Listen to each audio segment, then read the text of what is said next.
I think what I've learned is being a founder is an emotional roller coaster, even if you've done it before, even if you know how the highs feel and the lows feel. And the key to success is to really be co-founding with someone that knows you personally in times of stress.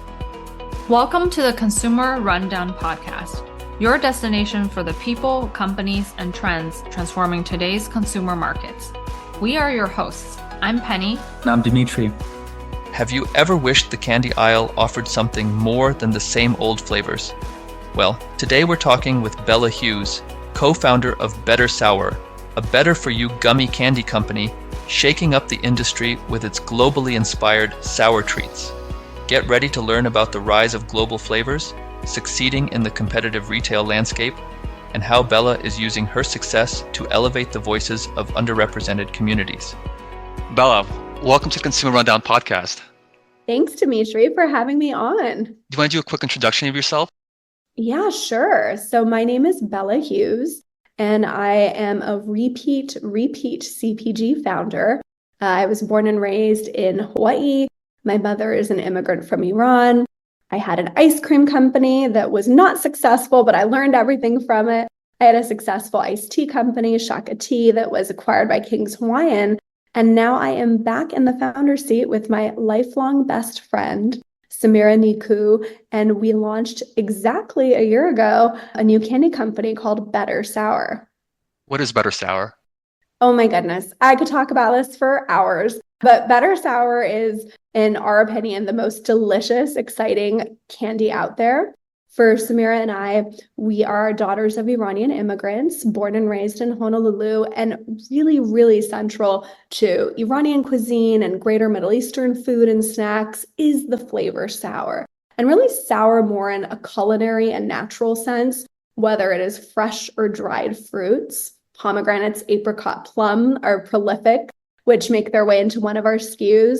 And then at the same time, being born and raised in Hawaii, you have this incredible just amalgam of cultures and a mixed, beautiful place to grow up in, where a lot of our influence is from the Asia Pacific region. So on that end, we grew up with a lot of sour, fresh and dried tropical fruits like guava, calamansi lime, and Japanese ume plum. Also, passion fruit is a big one, mango. And again, a lot of these flavors, specifically right now, guava, calamansi lime, and ume plum, make their way into our candy. And long story short, we are obsessed with sour. We always love sour and that more natural tart tang.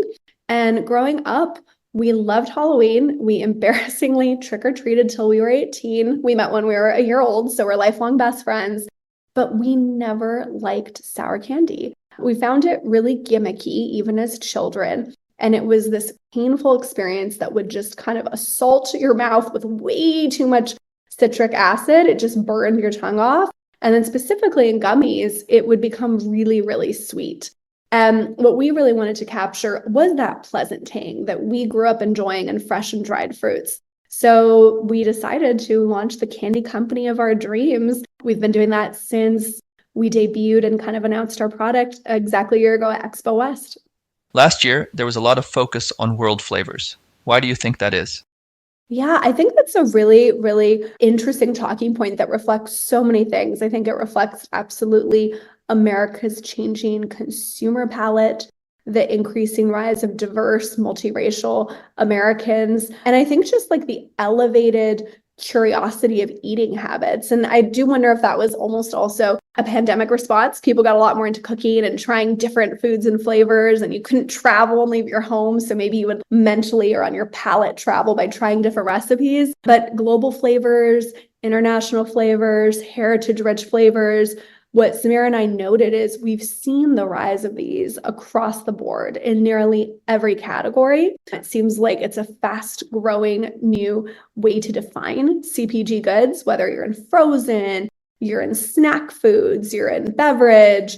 And when we looked at candy, there was not much going on there, specifically in gummy candy and sour gummies. So obviously we saw that market of opportunity. But I don't think this is a trend. I think this is one of those seismic shifts of how America eats and consumes and where we're only going to grow especially with the increasing diversity of the American population. While brands have reduced sugar in gummies, they've neglected innovating with bold new flavor profiles. Why is that? Well, I think I would start by saying hats off to all the pioneers of making candy just a better experience and not adding all the sugar and not adding all the junk. I think that is just such an important thing to honor. And for Samira and I, we really admire those early pioneers and those brands, many of them that have already been acquired. When you look at candy as a whole, the whole industry, like traditional candy, this is a multi-billion-dollar, one of the big categories out there. So we surmise probably people were thinking, what's been working and flavor-wise must be working. Why switch it up? And maybe it takes two daughters of Iranian immigrants who were born and raised in the Hawaiian Islands that have together, I don't know, if we combine our passport stamps, been to like 80 countries, 90 avid travelers, foodies that are innately multicultural. I mean, this is our story. This is essentially, we say it's our life story in 2 bags of candy to shake things up. But right around when we were thinking about doing Better Sour seriously, we say we've wanted to do this truly since we were 16 years old. We always knew we wanted to do a business together, something food. We love sour flavors and fruits. There was an interesting article that came out in The Atlantic about just the rise in Americans looking for international candy and the growth of that. So I think there's just been these little percolations sort of on the side about what about global flavors? And we just thought effortlessly, why don't we just make something that happens to be healthy? But the big selling point is our story, these flavors from around the world that we grew up with. But of course, we do have that relentless commitment to health, but we're not really preaching at people that it's 60 calories, it's 3 grams of sugar, it's vegan. We're leading with the flavors. We're leading with that heritage-rich story. And it happens to be this too, is sort of that secondary point. Consumers now expect reduced sugar in better-for-you candy options. It's become table stakes. To truly stand out, brands need to differentiate themselves with something beyond just lower sugar.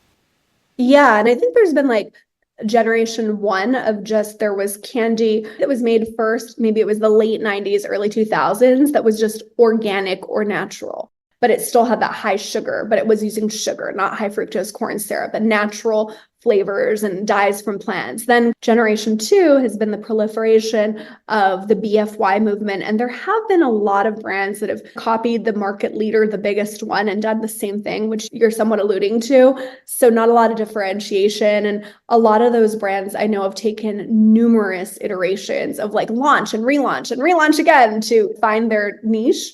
And then I think where Better Sour steps in, we're that generation 3 that like effortlessly we're going to be that health, but what we're really going to lean on is something different. And for us, it is that global flavors. And there's some really cool brands, I think in the candy space, like Chuza, that are thinking about global flavors, thinking about heritage rich. We're doing that specifically in gummies. It's a big category. And I always think the more there are playing, the more we can go to category buyers and say, look, this is a healthy growing segment and there's room for all of us. Candy is a multi-billion-dollar industry. When discussing new candies, what qualities excite category buyers the most? Regarding Better Sour specifically, are there any unique aspects that attract buyer interest? Yeah, I think being to our knowledge, and our experience in vegan, low sugar gummies with a heritage rich story and the global flavors and very specifically sour focused. If we were going to say it in like a sentence, we'd say like, think of us as Sour Patch Kids for today's consumers. If people need to quickly kind of get what we mean, what we're doing. I would say that because it is so unproven, although there is a lot of data, buyers have been cautiously optimistic. They definitely see the rising global flavor trends, but we're playing in candy where that hasn't really been sold yet. There are a few brands out there, but specifically in gummies and sour gummies, no one's done that focus yet. So they're really relying on early strong market data performance. And last year, we launched in Erewhon, Foxtrot, our early account, Central Market. We were sold for the entire 6 months in maybe less than 100 doors, but we had really strong early market data.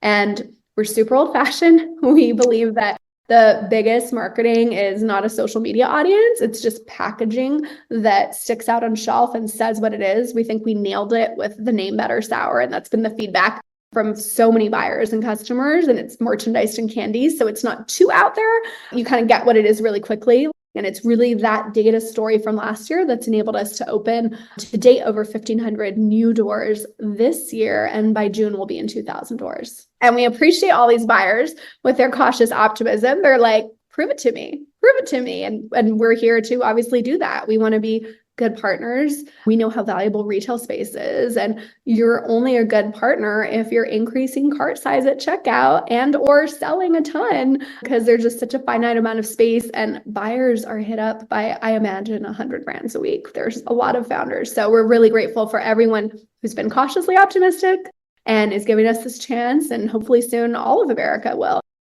I've spoken with many founders who have concerns about relying solely on social media to reach their target audience. What's your view on this? I will say wildly unpopular statements. I also have a kind of hybrid duality. I am a pretty active angel investor in the space as well. I see a lot of decks. I live for data. And I think that there is a lot of noise and fluff and celebrity-backed brands and folks that have 100,000, 200,000 followers. But I see the data, I see the turns, and it doesn't reflect how you're going to perform on shelf. My background, where I really cut my teeth with Shaka Tea, was really heading up retail sales and sort of that strategic key account development. That's what I enjoy most selling. There's a lot of noise. All I care about is data turns and velocity turns. And at the end of the day, I think there's been a lot about brands trying to sell like this aspirational lifestyle, follow the founder around, or look at this in how many different ways is a brand a lifestyle. Come on, guys. Like, we sell product. We sell things that people buy to consume, put in their body. It lives and breathes in retail. And I think especially sort of like post-COVID, there were a lot of brands that have built something that's not sustainable, where still the majority of Americans are, and at least for the next near to midterm, probably long-term future, will keep buying grocery store shelves. It's a little bit of a different viewpoint than I think a lot of brands. We look hip and cool. I think we're hip and cool, but what matters most to us is that retail execution strategy and our data. It's a data game. For a founder to be successful in retail, what skill sets do they need to develop? They need to develop extreme humility, because, as the old saying is, the customer is always right. And oftentimes it could be an issue that it's not even your product, but it's how you're selling your product on shelf that's not communicating to the end consumer. That is so important. So I think just never sitting on your laurels. Like, every time we have a good piece of news, our small team of 4 full-timers, 2 being the founders, it's like, should we celebrate? And my energy is always like a little paranoid. I think a lot of good founders are paranoid. You're just thinking about what is going to go wrong next. We just are always thinking, how can we improve? How can we be honestly just a better service to our retail partners? How do we make this move quicker and communicate clearer and be better, while always figuring out how to increase our margin, lower our COGS? So I think that titch of paranoia and dissatisfaction, and always kind of having like one eye open, like what's the next thing that could possibly go wrong, and extreme, again, humility to always make adjustments is really important, while also keeping that North Star of like, what is your product about? And like the 2 unwavering things for us are our global flavors. So we're not going to bend on that. And we're not going to bend on becoming an unhealthy product. But everything else, like, is there a better way to communicate even more clearly our packaging? Or is there a global flavor that might perform better than what we currently have? And we have a lot of R&D in the mix. We're always down to shake things up. So that would probably be my number one piece of advice to be successful in retail. And I think the other thing is spending half a day to 1 day a week in stores. You have to understand your retail environment. Every retailer is like speaking a new language. What will work in one will not work in another. It's like you're visiting many different countries, the countries of the retailer, and you need to understand what is their culture like, what is their merchandising, where are you placed, how do they run promos, what are the attributes in place, where a lot of them have shelf tags and stickers that you can even further stick out. And I think founders that kind of just point their finger, that don't do demos, that don't spend time, tend to lose out at the end if they're trying to successfully win in retail, and just being extremely observant and just always thinking, what can I do better? You've experienced both success and challenges with your previous companies. How have those experiences fueled your growth as a founder, and how are you utilizing those lessons to guide Better Sour? I think what I've learned is being a founder is an emotional roller coaster, even if you've done it before, even if you know how the highs feel and the lows feel. And the key to success is to really be co-founding with someone that knows you personally in times of stress. So my last company was with my husband, who's also my best friend, and my new company is with my lifelong best friend, who's my sister, essentially. So I feel that's what I've learned the most of. Choose wisely whom you go into business, and people that also you trust so deeply that you can both, because there's so much to do, live in your lanes of what you're really good at, collaborate where you need to, but there's that level of trust. Is there anything that you're doing differently to accelerate growth? I think it's just more geographic. When I started Shakati, we started in the home market where I was full-time living at the time, Hawaii. And starting this one, Samira and I are primarily in Austin. So there's just a bigger market size, centrally located. You can fly to New York. You can fly to LA if you needed to for a day. Having quickly a really large addressable market is really interesting, but being so committed, connected, Hawaii is where we're from. We're really excited. We just launched with a distributor there. So we're rolling out into all the big island accounts, and that's really special for us. That's awesome. Congratulations. Thank you. Yeah, the Islander group, they're amazing. If you know Hawaii accounts, we're in Foodland, which is really cool. And we'll be rolling out into like Times, Don Quixote, KTA. For all island listeners, they'll know these accounts. With Better Sour, are you primarily attracting new customers to the category, or are you gaining market share from existing brands? That's a really good question. And I think what we walked into was that we've seen, looking at SPINS data, at least in the more better for you set, a lot of the larger established brands, holistically, not speaking to any specific retailer, there's been, for some of them, some declines. And we think it is probably a reflection that people want more interesting flavors. If they're getting this in their snack foods or their frozen or their mocktails or cocktails, why is it not there in candy in a wonderful part of most people's lives, a treat? And at the same time, we have had direct feedback from customers that I don't like candy. And we're like, don't worry, we didn't either. That's why we started this. And when they try it, they love it. And I think the way we're getting new customers to the category are largely by, we've had a lot of media coverage, which has been really, really great. So they hear about the product organically.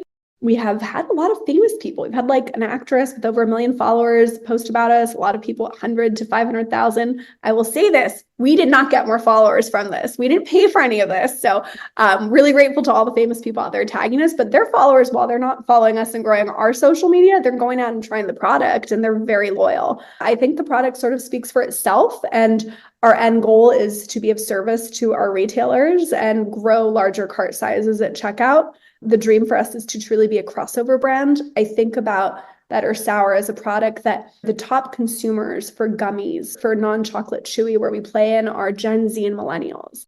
And when you think about sour and flavor palettes, sour or tart tang, there's so many words for it. It's been hiding in plain sight. It's been taking over America's palate. Look at the rise of kombucha. What is the first thing you'd say to describe kombucha and every fermented food out there? There's a tang, there's a sour, pickles, kombucha, yogurt, probiotic, things. I think sour, this is really that moment for that. And maybe those customers kind of grew up. They grew up eating candy that's more marketed for children that they had as a child. And now they want something a little more elevated and sophisticated. So if we can be that crossover brand, that someone who is a traditional candy eater and then someone who is a BFY eater and then someone, the third tertiary, who thinks they don't like candy, that's powerful. That's being of service to our retailers. And that's the benchmark to be a really, really valuable brand in the ecosystem of CPG. What is very unique about us is we are actually sour from within. So we're really going after mimicking a fresh or dried tart fruit, where when you eat one, a plum, passion fruit, pineapples, pomegranate, and the flavor lasts the entire time. It doesn't just kind of assault you and then get really sweet. Same with dried fruit, where like dried fruit snacks are huge, both in Hawaii, lihimoe, ume plums, and then, in the Middle East, there's a fruit roll up right now called Lava Shack that I think is getting some traction. That's the OG sour that Samira and I grew up enjoying as well.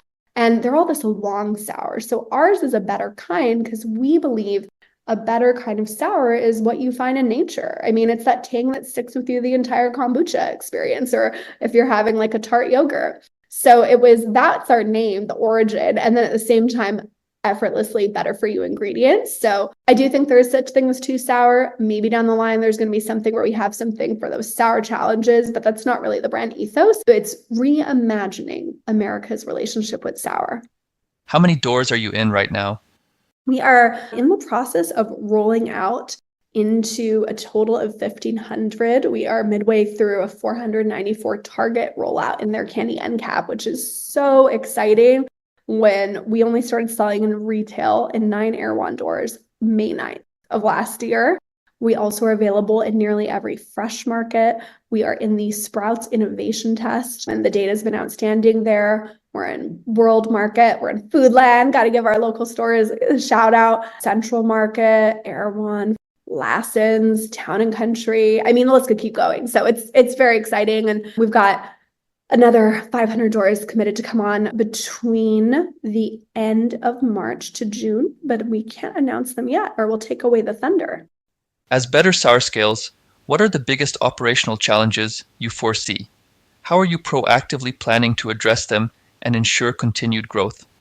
There's been a lot of love and excitement from retailers, although cautiously optimistic. They've heard about us, they've seen coverage. And the hardest thing for us right now, and it will be in the future, is saying no. There are so many more retailers interested in our product and opportunities, and brokers coming to us and potential partners that say, I want to get you here, there, or there. Let's submit to this chain. Oh, they've got 10,000 doors, and just being focused and knowing how much we can say yes to so we can focus our efforts, ensure that we're learning.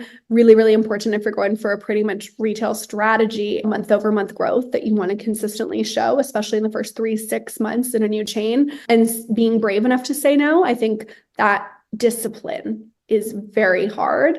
And then the other challenge is just being so creative. So I think all founders start from being highly creative. Do we have ideas for 10 different candy SKUs and even additional form factors than the current gummies we're in? Of course. But we are being very diligent about not rolling out too much innovation, because essentially each SKU is like its own mini business. And it's almost like we have a Dear Diary of all the creative ideas of what we intend to do over the next 5-10 years, but we just place it there. And I think beyond that, saying no and knowing when to say yes, those are going to be challenges for any brand that's got a buzz. As an experienced founder, you understand the potential benefits of focus and saying no to certain opportunities. Do you find this experience helps you make more strategic decisions for Better Sour compared to a first-time founder who might be driven by the fear of missing out? Most people, myself included, you get into CPG because first and foremost, there is something that you know needs to exist. Like with Shakti, I'm a terrible insomniac. I can't take caffeine after the morning. It'll mess up my sleep. I love caffeine free. I really wanted to do something related to Hawaii and supporting local agriculture. And I knew it should exist. With Better Sour, our whole palette, our identity, our culture is sour forward, and we never liked candies. So this needed to exist. What I see with a lot of first-time founders in CPG who've never founded anything in any other category before is they're only bringing that passion and that belief and that energy that you do need to move a mountain, but they're forgetting this is all a data game. Be focused on how you perform, because a good story might open a door. A good tasty product might open a door, but it's not going to keep you on shelf. What was the most valuable piece of advice you received when launching Better Sour? Did it shape your approach or strategy in any significant way? We got from one branding agency that really respect them, did not go with them, that they wanted to do a different name for us. They wanted us to do something maybe a little more like culture or heritage rich, and they just thought the name was terrible. And it was really unfortunate because this is a very well-known person, someone I totally adore. I admire their work. And we stuck to our guns. We were like, no, we can't engage because we're not open to a name change. There are certain things that are instinct, and good entrepreneurs tend to have good instinct while needing to also be flexible, and the customer's always right. Our instinct was, my God, what a crazy story. These Iranian American best friends from Hawaii. That's a lot going on. What culture heritage name are we going to choose that's going to encapsulate that? So let's just keep it simple. Better Sour in a standard 0.8-ounce candy. And then let's tell the story about the pomegranate and the calamansi lime and the guava and the apricot. So that was advice we got that we are proud we stuck to our guns. And now by and large, the name, I think 90% positivity, and people get what we are pretty quick. And we had some feedback, again, from people I really respect. Why change something if what's working is working? People like regular flavors. They want strawberry, chocolate, vanilla, and stuff. And we just had that little annoying hunch that like, no, there's a whole group of people that want something more exciting. Those kinds of feedback from people you respect are the best kind because, you kind of get a little chip on your shoulder. You want to prove them wrong. That feedback surprises me. In many CPG categories, there's been a definite shift towards innovative flavors. Look at brands like Orabora in beverage or Fly by Jing in food. Why do you think you received that feedback? I will be honest, I was too, but it's good feedback to have. And the best feedback is not people agreeing with you. The best feedback is people disagreeing. So you critically overanalyze everything you're doing. If we lived in a world where everyone's like, this is amazing, yes, I don't think, for me personally, I'd be as motivated. Definitely people thinking maybe this won't work motivates me to go show it's going to work. At the same time, it just makes you triple check your thought process, maybe make some tweaks because they made a good perspective about how do you make this more quickly relatable, understandable, accessible, so you can see some of that success in that data on shelf. What do you want the legacy to be for Better Sour and yourself as a founder? Yeah, well, this is really personal and this is extremely important for Samira and I. When we grew up, there just was not representation, and there barely is today, about Middle Eastern Americans. I grew up in this very diverse place. Hawaii is the only non-Caucasian majority state. There's been a lot of efforts in DEI conversations the last decade across spheres. But when you really look at MENA, Middle Eastern North African Americans, they've been largely an invisible minority within this country. And for us, it's so small and so tiny, but it means the world to us that on our back of our bag, it says, we're Iranian American best friends from Hawaii. You didn't see that representation. And one of the things that was really important when we started the brand was, how do we lift the entire MENA community? There are so many MENA founders. A lot of time MENA people have hidden behind Mediterranean, and some MENA countries are in the Mediterranean. Some of them are in West Central Asia and more inland.